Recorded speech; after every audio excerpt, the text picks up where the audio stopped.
nombre de problèmes techniques. On va dire que c'est le fruit du hasard, même si je fais partie de ceux qui estiment que le hasard n'existe pas. J'espère que vous me recevez. Je regarde si vous me recevez. Oui, apparemment vous me recevez. Je vous laisse vous connecter le plus possible. Et on va reprendre tout à zéro par rapport à la vidéo précédente, par rapport au direct précédent.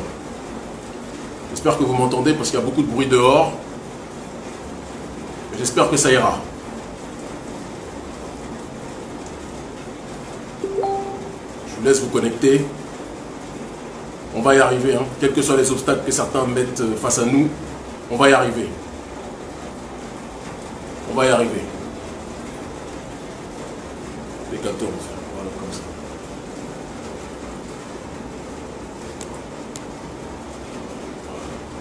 Je vous laisse vous connecter, connectez-vous, connectez-vous, connectez-vous, et on reprend.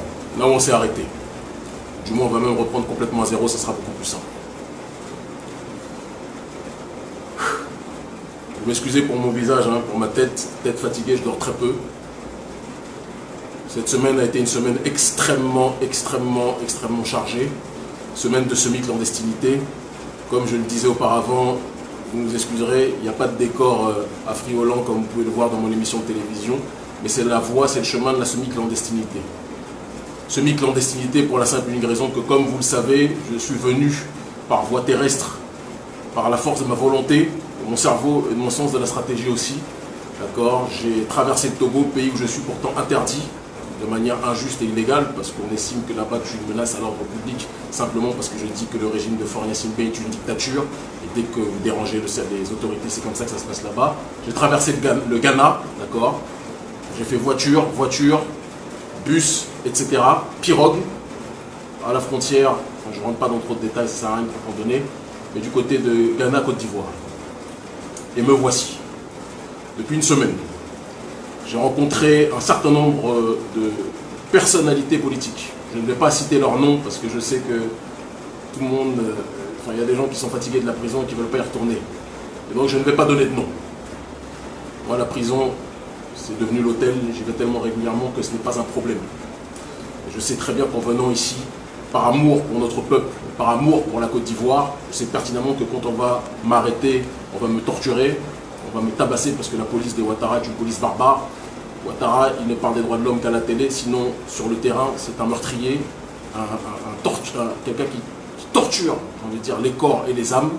Et donc je sais très bien ce qui m'attend dès lors que je serai dans les forces de cette barbarie nommée la Ouattari néocoloniale. Parce que Alassane Dramane Ouattara est le représentant plus que jamais du néocolonialisme français. Alors il est important de dire les choses de manière structurée, je vais essayer d'être le plus structuré possible, d'accord, par rapport à tout ce qui se passe pour que vous compreniez. On va commencer par les événements les plus récents pour après avoir une réflexion prospective parce que le but de cette allocution c'est toujours d'élever les consciences de notre population, plus que jamais. D'accord, j'aurais très bien pu être en mode sérénité chez moi en train de boire mon verre de bissap à Cotonou, de gérer mes business, de gérer l'ONG, etc. Mais j'ai décidé, encore une fois n'est pas coutume, d'accord, de braver l'interdit, de risquer ma vie, de risquer ma liberté individuelle pour pouvoir apporter mon aide à notre peuple contre le représentant le plus puissant du néocolonialisme français en Afrique, Alassane Dramane Ouattara. Alors vous avez peut-être entendu parler du fait que l'autorité féodale de la zone d'Anono, Côte d'Ivoire donc, a interdit notre mobilisation, a déclaré qu'il ne voulait pas qu'il y ait notre mobilisation qui se déroule sur son terrain. Il faut bien comprendre, parce qu'il faut avoir une vision, une analyse prospective par rapport à ça, et aussi une analyse historique.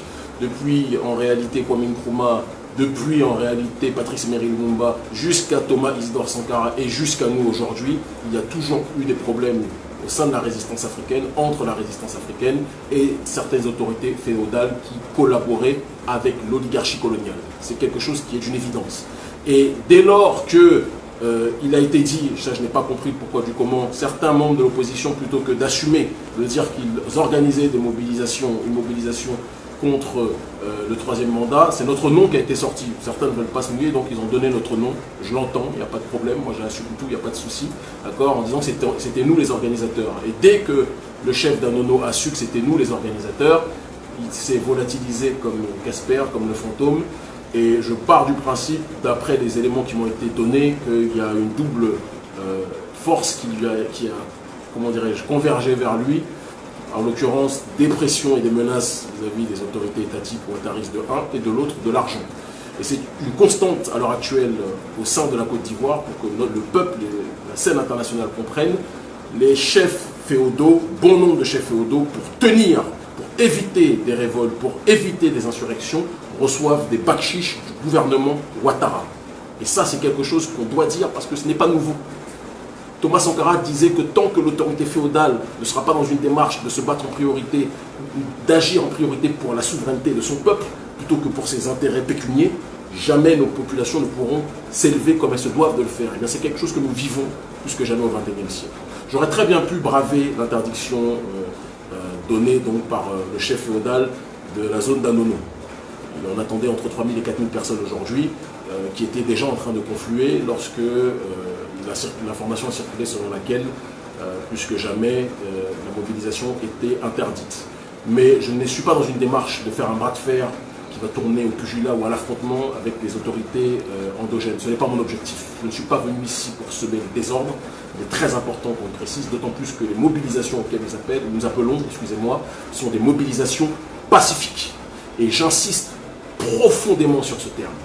Ce qui fait notre force depuis des années, ce qui fait notre audience et notre notoriété politique, publique et notre, comment dirais-je, notre succès d'estime au sein d'une grande partie de la jeunesse africaine, c'est parce que nous n'appelons pas à la violence. Il y a les va-t-en-guerre sur Facebook qui appellent à la violence, bien souvent très loin du terrain.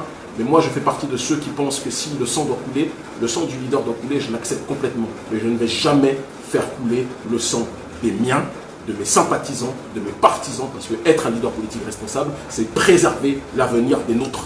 Vous comprenez? Et si sang doit couler, ça doit être un sang qui doit nous permettre de basculer dans la victoire définitive vis-à-vis du néocolonialisme français. Et même là, c'est une étape que je ne veux pas voir se matérialiser de cette façon, mais comme on dit, l'homme fait ses plans, Dieu est le meilleur des planificateurs. En tout cas, je suis un pacifiste résolu, et ma seule violence est la violence de l'intelligence, la violence de la vérité.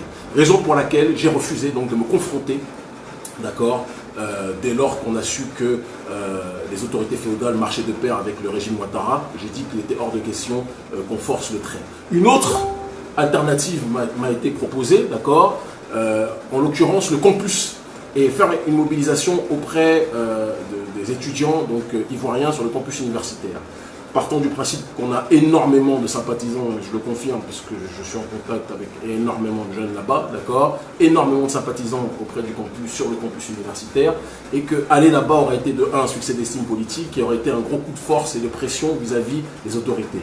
Mais le problème est que dès lors que les autorités étatiques auraient su que je me trouve là-bas, ils auraient envoyé la police, et envoyer la police sur le campus universitaire, d'accord, il y aurait eu forcément des affrontements parce que jamais les étudiants ne m'auraient laissé être arrêté par la police et il y aurait eu des affrontements et donc un bain de sang.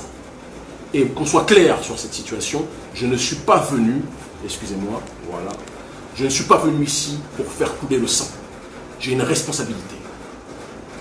Le leadership politique que j'ai au sein d'un grand nombre de cœurs, de jeunes, de moins jeunes, parce qu'il y a des papas et des mamans qui nous suivent aussi au sein de la société civile, c'est parce qu'ils savent que je fais les choses, même quand je suis toujours borderline, je refuse toujours la violence physique. Je suis dans une violence symbolique, je suis dans une logique de bataille idéologique, de bataille intellectuelle, et quand je risque ma vie, le seul sang que je suis prêt à faire couler, c'est le mien. Et donc, dès lors qu'on m'a dit il était quasiment certain qu'il y aurait une effusion de sang parce qu'il y aurait des affrontements entre les forces de l'ordre et les étudiants, j'ai dit que je refuse cela parce que qu'est-ce qui va se passer? Quand il y aura le bain de sang, on va me coller cette responsabilité, on va dire que je suis responsable de cette situation, d'accord? Et que à cause de cette réalité-là, à cause de cette situation-là, il est important qu'on, de un, m'incarcère et qu'on me blackliste de partout. Moi, il n'y a pas de problème pour aller en prison, mais vous ne me collerez pas des choses que mon combat ne reconnaît pas comme des éléments liés à notre idéologie. Et donc la non-violence est formelle, d'accord? Et nous y arriverons en étant dans une démarche autre que la démarche à laquelle les classes et les forces politiques de manière générale nous ont habitués. En l'occurrence, en envoyant la jeunesse au casse-pipe, et pendant que certains se planquent et ne sont pas prêts à prendre des responsabilités. En Afrique, de manière générale, c'est comme ça que ça se passe. Il est hors de question que j'envoie quelconque jeune au casse-pipe. Je sais qu'en venant en Côte d'Ivoire, je risque ma liberté individuelle parce que quand le régime Ouattara va m'arrêter, il va m'incarcérer. il va me torturer, il va me tabasser. Ouattara n'est droit de l'homiste qu'à la télévision, mais il n'est pas droit de l'homiste dans la réalité. Et donc, moi je suis prêt à prendre ces coups, mais je ne veux pas sacrifier les jeunes par rapport à ça.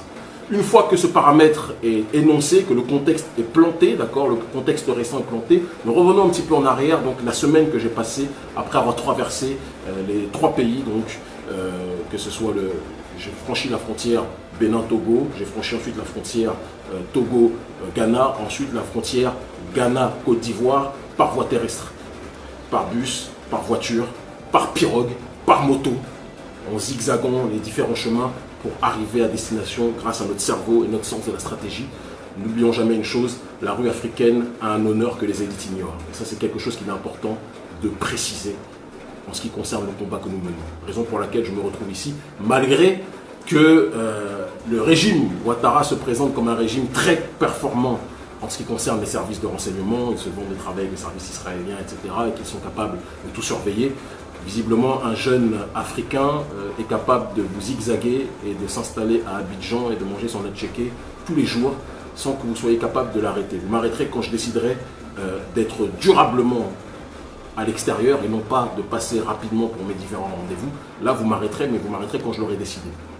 Et ça doit vous faire réfléchir. Si vous n'êtes pas capable déjà d'appréhender un élément, un leader politique non violent, d'accord ? Qu'est-ce qui va se passer pour des gens qui peuvent être violents, qui peuvent rentrer comme dans du gruyère ou comme dans du yaourt dans ce pays?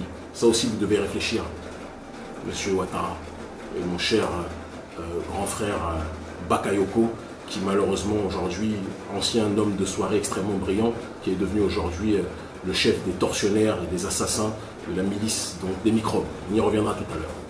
Alors depuis une semaine que je suis ici, j'ai eu l'occasion de rencontrer énormément de forces politiques, énormément de figures politiques. Je ne vais pas les citer parce que je sais très bien que beaucoup ont peur, ou du moins ne souhaitent pas être appréhendés pour avoir discuté avec quelqu'un qui est dans une clandestinité, parce qu'on attend que ça pour en coffrer un certain nombre, et donc je ne vais pas les fragiliser, je ne suis pas fou, je ne suis pas suicidaire. J'ai eu des rendez-vous très constructifs avec un certain nombre, d'accord, de personnes, beaucoup moins constructifs avec d'autres, mais je ne vais pas être là pour les citer. Mais le constat général que j'ai dressé, c'est que vous pouvez vouloir contribuer à faire bouger les choses, mais il faut que ce soit dans une démarche convergente avec d'autres. Si les éléments et les têtes d'affiche n'ont pas forcément le rythme que vous avez pour faire bouger les choses, vous ne pouvez pas être plus royaliste que le roi. Je ne peux pas vouloir plus sauver la Côte d'Ivoire que certains leaders ivoiriens veulent le libérer en tant que tel, veulent libérer la nation en tant que telle. Ça, c'est quelque chose qui se doit d'être clair. Et c'est un constat quand même général que je peux poser. Et donc, là où nous nous disions qu'il fallait une mobilisation avant le 31, j'ai constaté en discutant avec un certain nombre d'éléments de l'opposition, d'autres étaient partants pour cette mobilisation avant le 31, et d'autres disaient non, on a le temps, on n'était pas pressé. Je ne citerai pas de nom, mais c'est quand même intéressant de le souligner. Autre point quand même qui est important de préciser, j'ai été quand même surpris que pour l'allocation de l'espace en ce qui concerne justement le territoire d'Anono, plutôt que de passer par les canaux habituels, en l'occurrence que les organisations sur place puissent proposer de louer l'espace pour une mobilisation sans dire que c'était contre le néocolonialisme et contre le troisième mandat de Ouattara, certains ont livré mon nom en pâture et en braquant forcément le chef féodal traditionnel qui, comme beaucoup d'autres, a certainement reçu de l'argent pour éviter tout débordement et en plus voit partout mon nom dans la presse actuelle puisque le système ivoirien, comme partout en Afrique de toute façon, me présente comme l'épouvantail, comme le dangereux radical africain ou l'anarchiste africain ou je ne sais pas trop quoi, Che Guevara africain, je ne sais pas comment il me présente, là n'est pas le sujet. Donc par rapport à cette réalité, il était logique, il était cohérent qu'un certain nombre d'entre eux aient peur. J'ai eu par ailleurs aussi des échanges avec certaines forces traditionnelles de l'opposition qui m'ont donné une réflexion qui est importante, que je partage avec vous, sur la situation qui est qu'aujourd'hui, une mobilisation, une manifestation est mal vue par un meeting, est mal vue par bon nombre de personnes de l'opposition. Pourquoi ? Parce qu'ils se disent qu'on est dans une lutte, dans une guerre asymétrique, et que si on appelle un rassemblement à un endroit précis, c'est une possibilité pour les autorités d'envoyer les microbes, et que ces microbes assassinent, ou on découpe à la machette, c'est ce qu'ils font depuis un certain nombre de temps, toutes les personnes qui sont présentes. Et ils seront aidés en plus par cela, par les forces prétendument parlant républicaines, d'accord, qui, elles, évidemment, n'auront que à ramasser les bouts de bras découpés ou les corps de personnes blessées en tant que telles pour les amener ensuite en prison, chose qu'ils font depuis un certain temps. Puisqu'il y a une coordination entre les milices qui violent les droits de l'homme et les autorités ivoiriennes. C'est pour ça que quand certains nous disent que Ouattara est un démocrate, est un pacifiste, etc., excusez-moi de vous dire que c'est l'un des plus grands seigneurs de guerre, que le monde noir, même pas simplement l'Afrique, mais que le monde noir de manière générale, est complètement connu. Ça aussi, on doit être capable de le dire. Et donc, certains nous ont dit qu'il était mieux pour eux d'avoir une lutte asymétrique avec des mouvements sporadiques de résistance plutôt qu'un meeting qui pourrait réunir beaucoup de gens et qui pourrait contribuer à fragiliser les choses. Donc moi je crois aussi au destin, dès lors que les autorités féodales ont refusé en cédant aux pressions et aux contrats qu'ils ont eus avec les autorités nationales dirigées par Alassane Dramane Ouattara. Moi je ne crois pas au hasard, je crois au destin. Si ça ne s'est pas fait, c'est que ça ne devait pas se faire. Et donc on s'adapte aussi à la situation, d'accord, du terrain sur lequel nous sommes installés. Il est important de dire qu'on est dans un climat aujourd'hui semi-insurrectionnel, pour ne pas dire insurrectionnel. Insurrectionnel au sens que je vois des barrages partout, d'accord. Même là pour rentrer aujourd'hui, je vois des barrages partout en Côte d'Ivoire. On a été dans différents coins du pays, d'accord, avant de revenir à chaque fois à Abidjan. Et le constat que je fais, c'est que à l'heure actuelle, tout le monde se prépare à une guerre. Et c'est quelque chose qui ne sent pas bon, qui sent la tension à cause de l'instrumentalisation ethnique qui est effectuée par le régime Ouattara. Et je dis par le régime Ouattara parce que Alassane Dramane Ouattara s'est servi d'une souffrance réelle. Il faut le dire, réelle. Moi, ma famille a vécu en Côte d'Ivoire, mon père a vécu, comme d'autres, ses cousins ont vécu en Côte d'Ivoire pendant très longtemps, d'accord. Et on fait partie de ceux qui ont connu l'hostilité vis-à-vis d'étrangers, de non-ivoiriens en Afrique, vers la fin des années 60 ou 70, quelque chose de ce style-là. Je n'ai pas la date exacte et jamais précis dans mes propos, donc je vais nuancer ma réflexion dessus. Mais il a vécu un certain nombre d'années, ils sont partis quand il y avait des propos hostiles vis-à-vis de ce qu'on appelait à l'époque les Dahoméens. Donc nous connaissons la réalité qui est que parfois il y a des phénomènes d'ostracisation vis-à-vis d'autres ethnies ou de d'autres groupes ethniques au sein du pays. C'est quelque chose qui existe depuis très longtemps. Et il y a eu un problème avec les Sénoufos, les Malinké à un moment donné, qui ont pu être ostracisés. C'est un constat réel, et si on est dans le panafricanisme, il faut qu'on soit capable aussi de le dire avec sincérité. Avec sincérité, parce que si on nie toutes les choses et qu'on n'est pas capable de dire la vérité, c'est ce qui va entraîner qu'on passera à côté du réel. Et mon but est qu'on soit dans une dynamique didactique et qu'on soit dans une logique du réel. Et c'est en partant de cette souffrance existante au sein d'une partie de la population qu'Alassane Dramane Ouattara, agent de l'oligarchie occidentale et de l'oligarchie française par extension, d'accord, est venu se présenter comme le chevalier des Malinké et des Sénoufos qui se sentaient à tort ou à raison discriminés, alors qu'en réalité, son seul agenda était de se battre pour les intérêts du néolibéralisme dérégulé. Et ça, on doit être capable de l'énoncer avec clarté, force de conviction et sincérité.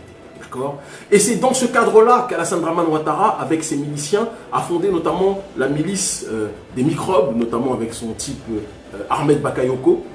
D'accord. C'est bizarre, hein, parce que j'ai beaucoup plus de mal à avoir, comment dirais-je, de l'hostilité. J'ai un problème politique, une grande tension politique avec Ahmed Bakayoko, mais je sais que c'est quelqu'un qui, à la base, est ami avec beaucoup de footballeurs ou autres que j'ai moi-même comme ami, et je sais qu'il n'est pas le démon que Ouattara est. Le problème, c'est qu'il s'est laissé entraîner dans une voie de corruption, et c'est le problème principal qui existe en Afrique. L'argent fait tourner la tête à trop de gens. Et ça, c'est un problème qui est réel, et c'est pour ça que je dis régulièrement, Ahmed, quitte le navire de l'impérialisme et du néocolonialisme français dans lequel tu es, quitte le navire avant qu'il ne soit trop tard, parce que tôt ou tard, ça finira mal pour Ouattara. Quand je dis finira mal, c'est pas par effusion de sang, mais Ouattara va tomber, va quitter. C'est quelque chose qui est inéluctable. Si ce n'est pas demain, si ce n'est pas lundi, si ce n'est pas dans une semaine, ça sera dans 2. Peu importe le temps, il finira par tomber. Parce qu'aucun traître à l'Afrique ne peut rester éternellement accroché à la branche de l'arbre. C'est comme ça que ça se passe. D'accord ? Et donc, ces milices-là, composées de jeunes désœuvrés, manipulés, qui croient véritablement qu'en faisant ça, ils se battent pour protéger leur peuple, pour protéger leurs semblables en tant que tels, d'accord ? Ces milices-là, composées de certaines populations du Nord, entre autres, finissent par jeter l'opprobre à tort, justement, sur un certain nombre de groupes, tels que les Sénoufos, tels que les Malinké, qui n'ont rien à voir avec ça.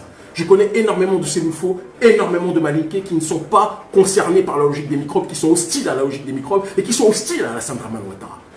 Et le problème, c'est qu'on est déjà dans un bourbier où il y a des tensions et des présupposés par rapport à des tensions ethniques, interethniques qui existent, de telle sorte que quand on voit les microbes qui attaquent à la hache tout le monde, certains finissent par se dire « Ah, donc ça veut dire que tous les sénoufos » ou « Ah, ça veut dire que tous les maniqués sont dans une logique d'être justement des microbes et donc il faut qu'on se protège et qu'on se batte contre eux. » Et ça, c'est la responsabilité d'Alassane Ouattara et de ceux qui ont contribué auparavant, il faut qu'on soit capable de le dire aussi, et donc même parmi certaines personnes de l'opposition, au phénomène d'ivoirité. Je n'ai pas besoin de citer le nom de la personne qui est dans cette démarche-là, mais qui se reconnaîtra. Il y a des gens qui ont conceptualisé ça et qui ont contribué au drame dans lequel on est.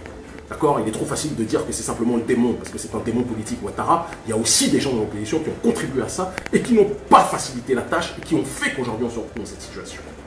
Nous venons, moi je viens en tant qu'activiste panafricaniste. Je viens parce que je dis qu'Alassane Dramane Ouattara est le représentant numéro 1 du néocolonialisme français en Afrique. Et qu'on ne pourra jamais connaître une souveraineté populaire. On ne pourra jamais connaître une souveraineté économique. On ne pourra jamais connaître une souveraineté politique, voire in extenso culturelle, si on n'est pas dans une logique de faire tomber cette marionnette suprême de la France-Afrique aujourd'hui, qui est Alassane Ouattara. Et nous venons avec notre méthodologie, qui est une méthodologie non violente. D'accord ? Mais la réalité est que le contexte dans lequel on est, je constate, il y a des gens que j'ai rencontrés dans l'opposition qui sont foncièrement anti-néocolonialistes, c'est une réalité, et puis il y a aussi d'autres personnes au sein de l'opposition qui sont aussi, il faut qu'on puisse être capable de le dire, qui sont opposés à Ouattara pour des conflits politiques, d'accord, mais qui ne sont pas opposés à Ouattara parce qu'ils veulent mettre fin à la France-Afrique. Ils veulent remplacer Ouattara, mais ils n'ont pas dit qu'ils veulent quitter la France. Ils veulent remplacer Ouattara, mais ils n'ont pas dit qu'ils veulent se couper du système de la France-Afrique. Et ça aussi, c'est quelque chose qu'on doit être capable de dire avec diligence, avec sincérité et célérité en ce qui concerne le contexte politique dans lequel nous sommes. Et tant qu'on sera dans une logique trop simpliste pour analyser les mécanismes qui font que la France-Afrique est aussi prégnante à l'intérieur de la Côte d'Ivoire, on ne pourra jamais être dans une logique de pouvoir à la fois analyser le problème et à la fois lutter de manière efficace sur le terrain. Et donc, par rapport au contexte et la situation politique dans laquelle nous sommes, je suis dans une logique, je le dis clairement, nous observons les forces en présence, nous voyons de quelle manière l'opposition est en train d'évoluer. Il y a dans l'opposition des gens qui sont réellement opposés pour des vraies raisons à Alassane Dramane Ouattara. Nous nous arrimons à ces réalités, nous nous arrimons à ces forces-là, et il y en a d'autres qui sont opposés à Alassane Dramane Ouattara, mais qui ne veulent absolument pas remettre en cause le système. Et moi, ceux qui sont uniquement opposés à Ouattara parce que Ouattara serait je ne sais trop quoi ou serait je ne sais trop quoi, ce sont des gens qui ne seront jamais mes alliés. Il faut qu'on soit clair politiquement dessus. Ceux qui sont opposés à Ouattara parce qu'Ouattara est sénoufo ou je ne sais trop quoi, vous mourrez sur votre chemin. Parce que le problème de l'Afrique n'est pas que quelqu'un est d'une ethnie particulière. Le problème de l'Afrique, c'est que si vous ne vous battez pas pour les Africains, vous vous battez pour l'oligarchie occidentale, vous êtes nos ennemis. D'accord ? Mais ne jouons jamais, jamais, jamais le jeu. C'est une erreur de ce processus d'ivoirité, ce jeu de la tension ethnique, parce que quand la poudrière ethnique va exploser, personne ne sera capable d'assumer. L'objectif est de faire tomber Ouattara. Et quand je dis le faire tomber, ce n'est pas le faire tomber par la violence, c'est par des démonstrations pacifiques, des démonstrations de terrain, d'accord, en essayant comment dirais-je, de préserver le plus possible les vies humaines. Et je ne le dis pas parce qu'on a peur de la violence. J'ai connu la violence à une époque où les 3/4 des gens qui en parlent n'étaient pas prêts à assumer. Renseignez-vous sur ce qu'était la tribuca, etc. La violence, je l'ai connue depuis très longtemps. Si j'ai opté depuis plus de 15 ans pour la non-violence, c'est parce que j'en connais l'efficacité. Je sais que la non-violence est l'arme politique la plus puissante qui permet d'éviter le discrédit et de jeter le discrédit sur l'idée qui est prônée. C'est la raison pour laquelle j'ai opté pour cela. Mais ne croyez pas que quand on est dans cette démarche-là, ça veut dire qu'on a peur de quoi que ce soit. Si j'avais peur, je ne risquerais pas la prison et la torture comme je l'aurais probablement dans les temps à venir, dès lors que les services de renseignement ivoiriens seront un petit peu plus compétents, parce que pour l'instant ils sont un petit peu à la ramasse, et ce qui fait qu'ils ne sont pas capables de me retrouver alors que je suis à Abidjan, que je mange à checker à volonté. Donc il y a quand même un certain nombre de choses à se dire. Je conclue mon propos parce que le but n'est pas d'être trop long, en disant que aucun des militants de mon organisation Urgence Panafricaniste ne sait où je me trouve. D'accord ? Parce que directement on sait comment ça se passe, le régime milicien d'Alassane Dramane Ouattara. Le régime milicien d'Alassane Dramane Ouattara va aller faire des descentes chez les militants en disant où il se trouve, va torturer certains, etc. Manque de peau, vous ne pourrez pas faire ça, parce que je le dis, je le précise, aucun militant d'Urgence Panafricaniste ne sait où je me trouve. J'ai pris la décision de ne pas mêler l'organisation à ça. d'accord? Et c'est mon choix le plus assumé. Il n'y a que moi et les contacts que j'ai pris ci ou là, à différents endroits, ils sont très nombreux, qui sait exactement où je me trouve aujourd'hui du côté d'Abidjan, qui est une ville magnifique, même si elle est colonisée plus que jamais par les infrastructures d'Occident. C'est un euphémisme de le dire, j'ai parfois l'impression de me retrouver à l'époque où j'étais en France il y a 10 ans, dans une ville française, tellement il y a d'entreprises françaises et occidentales dans cette zone. Je demande à chacun de se tenir mobilisé, que ce soit en Côte d'Ivoire ou dans les autres pays de manière générale. Mais j'insiste de manière pacifique et de ne pas être dans une démarche de faire couler le sang pour des politiciens qui sont planqués dans leur salon. Il est temps aujourd'hui que la jeunesse africaine ne soit plus jamais instrumentalisée par qui que ce soit. Aucune force endogène, aucune force exogène. On doit se battre pour notre souveraineté populaire. C'est pour ça que je suis venu risquer ma vie et la prison ici. Certains m'ont demandé, Kémy, si tu vois que l'opposition ne va pas au rythme que tu souhaites voir, on t'exfiltre et tu rentres chez toi. Je ne vais pas quitter la Côte d'Ivoire tant que les choses n'avancent pas en ce qui concerne plus que jamais la chute du système de la France-Afrique ici. Je ne suis pas venu pour les vacances. Je ne suis pas venu pour découvrir Abidjan by night. D'accord? Ou de jour même. Je ne suis pas venu pour ça. Je suis venu pour que le système de la France-Afrique tombe. Et si je dois prendre le plus de temps possible pour cela, je le ferai. D'accord? Mais d'une façon ou d'une autre, et de manière pacifique, Ouattara et la France-Afrique tomberont. Ça, c'est notre obsession, c'est mon obsession, c'est mon objectif. Et je le redis à tous les jeunes qui sont en train de s'armer pour une cause qui les dépasse ou pour une cause qui n'est pas celle de la souveraineté du peuple. Ne risquez jamais votre vie pour un homme politique. Jamais. Si vous risquez votre vie, risquez pour la souveraineté africaine, pour la souveraineté de notre peuple. Parce qu'il n'y a que notre peuple qui compte. La classe politique depuis très longtemps a montré que les plus puissants sont dans leur salon et on voit les gens au sacrifice. Il faut que ça cesse. Je pourrais faire ça avec beaucoup de gens. Je pourrais faire ça avec tous ceux qui sont prêts à bouger, qui étaient en démarche pour bouger aujourd'hui à Nono avant que la mobilisation soit interdite. Mais ce n'est pas ça que je veux. Je ne suis pas venu ici pour casser quoi que ce soit. Je ne suis pas venu ici pour agresser qui que ce soit. Je ne suis pas venu ici pour une violence. Je suis venu pour que le néocolonialisme cesse. Certains nous diront c'est utopiste. Non, ce n'est pas utopique. Ce n'est pas utopique. C'est du pragmatisme. Le sang des nôtres a trop coulé.